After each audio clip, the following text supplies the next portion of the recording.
मैं पूछना चाहता हूं प्रधानमंत्री जी से कि यह वैक्सीन जो बारबेडोस के लोगों को जाकर लग रही है, वो बिहार के लोगों को लगती तो शायद बिहार के लोगों की जानें बच सकती थी। जो आप वैक्सीन मॉरिशस और मलेशिया भेज रहे हो, वो महाराष्ट्र के लोगों को लगती तो शायद महाराष्ट्र के लोगों की जानें बच जाती। आज पूरे देश भर में वैक्सीन डोजेस की किल्लत छा गई है। किसी राज्य के पास 1 दिन की वैक्सीन डोज बची है, किसी राज्य के पास 2 दिन की वैक्सीन डोज बची है, और कुछ राज्यों में तो वैक्सीनेशन सेंटर भी बंद हो गए। आंध्र प्रदेश के पास महज 2 दिन की डोज बची है वैक्सीन की। बिहार सरकार के पास मात्र 2 दिन की वैक्सीन डोज बची है। राजस्थान में केवल 2 दिन की वैक्सीन डोज बची है। छत्तीसगढ़, हरियाणा, उत्तर प्रदेश, तेलंगाना, इन सब राज्यों में 5 दिन की वैक्सीन डोज बची। कल पुणे में खास करके 109 वैक्सीन सेंटर बंद हो गए। मुंबई में 26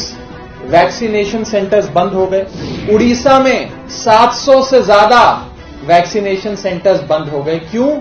क्योंकि वैक्सीन समाप्त हो गई। उत्तर प्रदेश में वैक्सीन सेंटर्स बंद हो गए, कई राज्यों में बंद हो गए। और दूसरी ओर भारत सरकार ने लगभग 645 लाख वैक्सीन डोजेस को 84 देशों में एक्सपोर्ट कर दिया। कि आने वाले कुछ हफ्तों में भारत सरकार ने यह वादा कर दिया है अंतर्राष्ट्रीय मंच पर 45 मिलियन डोजेस भारत देश पाकिस्तान को देगा।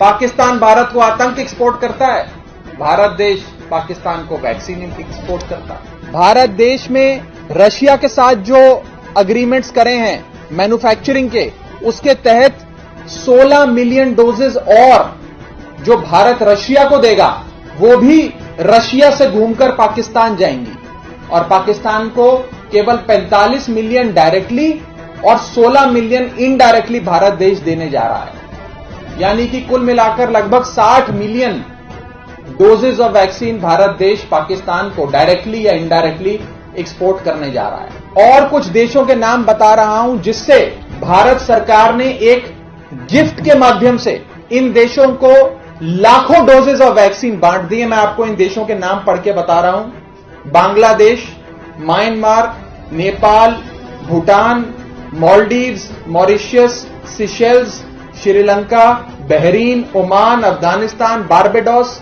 मैं पूछना चाहता हूं प्रधानमंत्री जी से कि यह वैक्सीन जो बारबेडोस के लोगों को जाकर लग रही है, वो बिहार के लोगों को लगती तो शायद बिहार के लोगों की जानें बच सकती। जो आप वैक्सीन मॉरिशस और मलेशिया भेज रहे हो, वो महाराष्ट्र के लोगों को लगती तो शायद महाराष्ट्र के लोगों की जानें बच जाती। और आज मुख्यमंत्री जी ने जो घोषणा करी, मैं फिर उसे दोहरा रहा हूं कि अगर केंद्र में बैठी सरकार ये सारे एलिजिबिलिटी क्राइटेरिया खत्म करके पर्याप्त मात्रा में वैक्सीन के स्टॉक्स दिल्ली में उपलब्ध कराती है, तो मात्र 3 महीने में, यानी कि 90 दिन में दिल्ली की पूरी आबादी को अरविंद केजरीवाल जी की सरकार वैक्सीनेट कर देगी, उन्हें टीकाकरण करवा देगी।